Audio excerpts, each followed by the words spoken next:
es tev jāiet tagad godā ar tēti.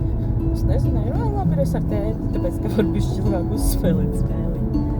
Es viņu okurs atkaitināju. Cik kāpījies ieeja. Es saku, noredz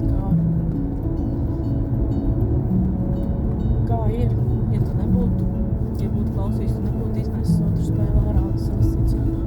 Viņš momentāli palika dusmīgs acīs. Nepiemini, tu pat nepiemini šito, tas jau tāpat ir sāpīgi. Es saku, labi, kā līdz tā nepieminēšu, bet redz, kā ir. Ir jau arī vēl citas lietas, ko māma un tētis grib tā palīdzēt un palīd un saka, un reizēm tev šķiet, ka tu tā gribi, bet mēs gribam tā palīdzēt, lai tāds muļķības nenotiktu. Kad vajadzētu tā kā klausīt. Nepiemini!